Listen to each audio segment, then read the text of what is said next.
Hello everyone, आप लोगों का बहुत बहुत स्वागत है my YouTube channel Nemuddin law classes में। और हमने एक नया विषय शुरू किया है, हिंदू लॉ यानी हिंदू विधि। तो इसमें दो क्वेश्चन हम पढ़ चुके हैं, एक हु इज हिंदू यानी हिंदू कौन है, इसको मैंने डीपली वीडियो बनाई है। और एक हिंदू विधि के स्रोत यानी सोर्स ऑफ हिंदू लॉ, वो पढ़ चुके हैं। आज हम तीसरे क्वेश्चन पढ़ रहे हैं, हालांकि ये भी एक सोर्स है, रूढ़ी और प्रथा यानी कस्टम एंड यूजेज। लेकिन इस पर चूंकि एक सेपरेट क्वेश्चन भी आ जाता है कभी कभी, तो उसको भी हम डीपली पढ़ ले रहे हैं।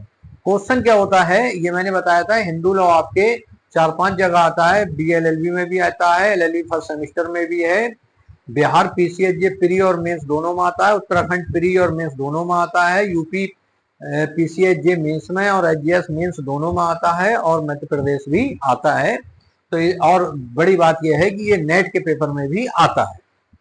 तो आज की वीडियो में हम जानेंगे कि प्रथा क्या है, कस्टम। क्योंकि जो भारत हमारा देश है, इसमें सभी धर्म, हिंदू मुस्लिम सिख ईसाई, सब में प्रथाओं पर बहुत जोर है कि हमारी परंपरा है, प्रथा है। लेकिन आज हम लीगल तरीके से जानते हैं आखिर ये कस्टम, ये प्रथा होते क्या हैं और किन्हें न्यायालय मान्यता देता है।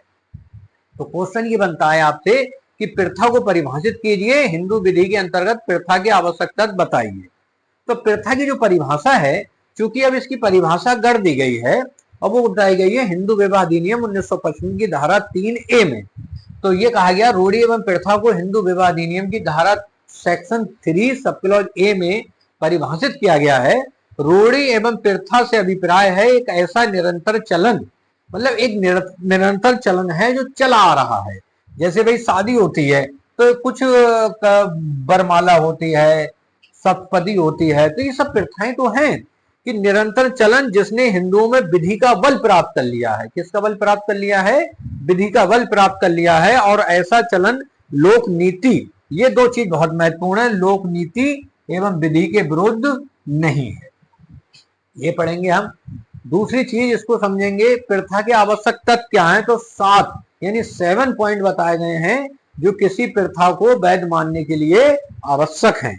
पहला है प्राचीनता, दूसरा निरंतरता, तीसरा रीजनेबल यानी युक्तियुक्त, चौथा स्पष्ट प्रमाण यानी एकदम स्पष्ट, फिर प्रमाण का भार यानी साबित करने का भार किस पर है, छठा है लोकनीति, नैतिक एवं लोकनीति के विरुद्ध ना हो, और सातवां है विधि के विरुद्ध ना हो। तो इनको एक एक चीज को पढ़ते हैं, पूरी वीडियो ध्यान पूर्वक देखिए।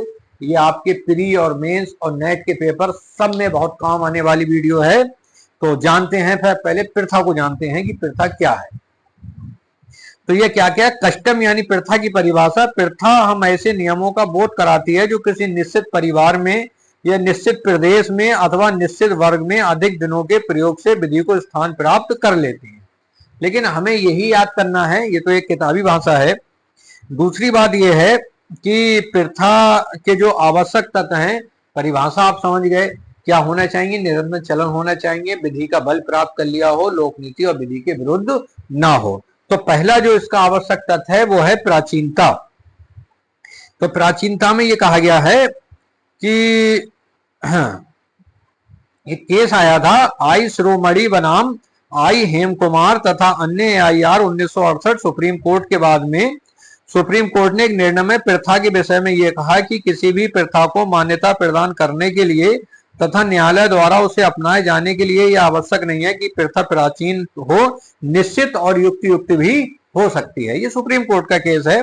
इसी तरह से जो प्रीवी काउंसिल की जुडिशियल कमेटी थी, उसने प्रथाओं के बारे में कहा था कि प्रथाएं किसी स्थान विशेष, जाति अथवा परिवार विशेष के प्राचीन काल प्रयोग के कारण विधि से मान्यता प्राप्त नियम है।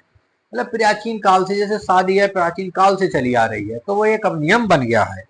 चलो, तो पहला जानते हैं कि इसका पहला पॉइंट ही है प्राचीनता। ये तो प्रथाओं के बारे में बात थी। कहा गया प्रथाएं प्राचीन हो जिससे यह बात स्पष्ट हो जाए कि सामान्य स्वीकृति द्वारा वे दीर्घ काल तक व्यवहार में बनी रही हैं और इसी कारण से किसी क्षेत्र विशेष में शासित करने वाले नियम के रूप में प्रतिष्ठित हो गई हैं। प्रथाओं की प्राचीनता को स्थापित करने के लिए समय की कोई सीमा निर्धारित नहीं की गई है।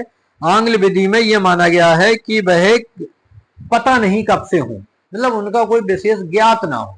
जैसे हमने अपने पिताजी से सुना, उन्होंने अपने पिताजी से सुना, माता जी से सुना, दादी जी से सुना, मतलब प्राचीन होनी चाहिए, जिसके बारे में ये कहा गया है कि ज्ञात ना हो किसने शुरू करी, स्मृति से परे हो, उसे प्राचीनता मानेंगे।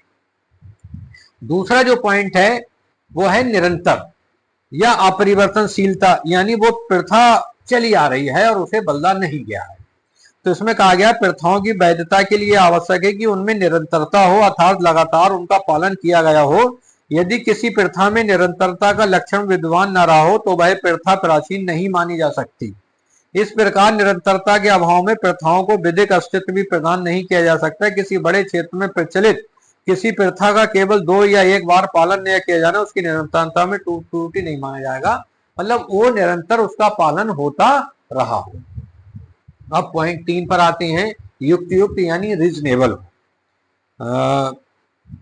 हाँ, अब ये जो रीजनेबल होगी तो इसका क्या कारण होगा, इसमें ये बताया गया है प्रथाओं को मान्य होने के लिए आवश्यक है कि वह जो है युक्त हो, ठीक है, और ऐसा ना हो कि वह युक्त ना हो। युक्त रीजनेबल का मतलब कि उचित हो, ऐसा ना हो किसी व्यक्ति का विशेष नुकसान होता हो।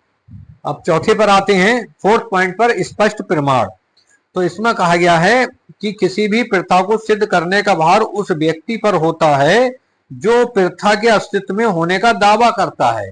जैसे मान लीजिए आप कोई प्रथा का दावा करते हैं कि ऐसी प्रथा है, तो ये सिद्ध करने का भार भी आपका ही होगा कि आप न्यायालय में सिद्ध करिए कि ऐसी प्रथा है।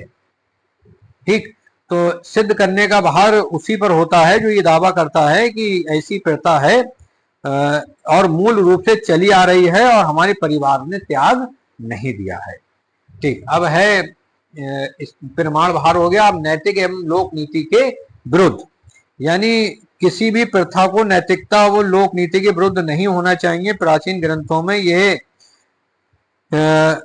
बात स्पष्ट रूप से कही गई थी कि प्रथाएं अच्छे आचरण वाले व्यक्तियों के द्वारा अपनाई गई रीतियों से संबंध रखती हों तथा वे धर्मशास्त्र के विरोध में अथवा जनहित के विरोध में ना हो और अनैतिक ना हो।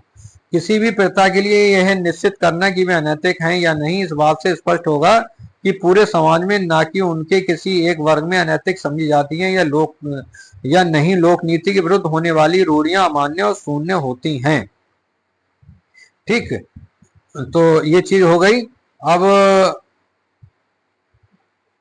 जैसे केस था मथुरा बनाम ईसा, इसमें न्यासी द्वारा न्यास संपत्ति को बेचने के अधिकार की रूढ़ी को लोक नीति के विरुद्ध माना गया, इसलिए इस प्रथा को नहीं माना गया।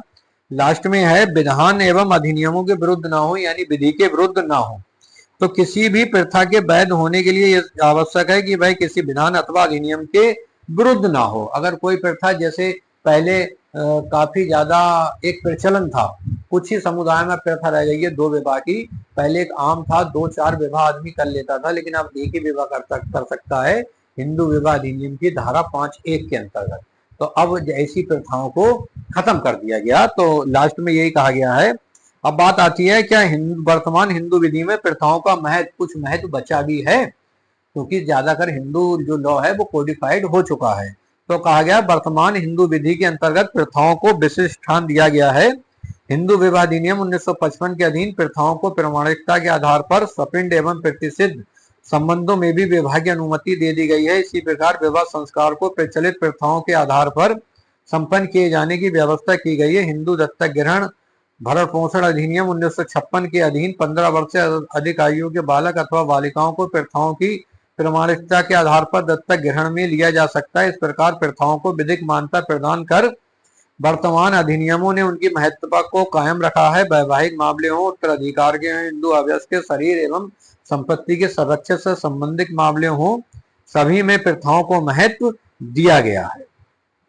ठीक, तो ये प्रथा है, इसके 4 हैं। जैसे प्रथा प्राचीन होनी चाहिए, निरंतर उसका जो है चलन निरंतर होना चाहिए, युक्त रीजनेबल होना चाहिए, स्पष्ट प्रमाण, प्रथा का स्पष्ट प्रमाण हो कि ये प्रथा है। प्रमाण भार उस पर होता है जो ऐसी प्रथा का दावा करता है। लोक नीति नैतिक एवं लोक नीति के विरुद्ध ना हो, यानी अगर कोई प्रथा लोक नीति के विरुद्ध है उसे भी अमान्य घोषित कर दिया जाएगा, और विधि के विरुद्ध ना हो, यानी कोई भी प्रथा यदि विधि के विरुद्ध है तो उसको भी अमान्य घोषित कर दिया जाएगा। तो देखिए एक छोटे से छोटा क्वेश्चन भी आ सकता है प्रथा से, और बड़े से बड़ा क्वेश्चन भी आ सकता है।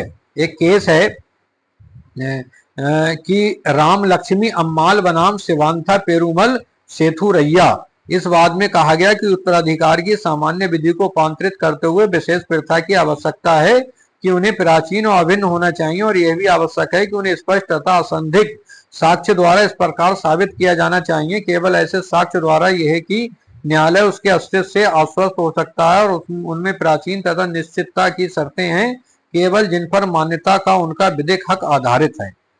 ठीक, तो ये प्रथाएं हैं। एक केस और है, डॉक्टर सूरजमणि स्टेल कुजूर बनाम दुर्गाचरण हंसदा के बाद में अभी निर्धारित किया गया अधिनियम की कोई बात हिंदू विवाह को विघटित करने के लिए उस युक्त अधिनियम द्वारा प्रदान रूढ़ी द्वारा मान्य किसी अधिकार को प्रभावित नहीं करती है, चाहे विवाह अधिनियम के परिवर्तन के पूर्व किया गया हो या बाद में। विवाह को अवैध घोषित करने के लिए पूर्ववर्ती शर्तों के बिना, जैसा कि अधिनियम की धारा 13 में शामिल है। तो ये था बेटा एक प्रथाओं से संबंधित मैंने वीडियो है जो आपको बनाई है, और इसको देख लीजिए। तब भी कोई प्रथा से संबंधित कोई चीज समझ में नहीं आई हो तो कमेंट बॉक्स में बताइए। धन्यवाद।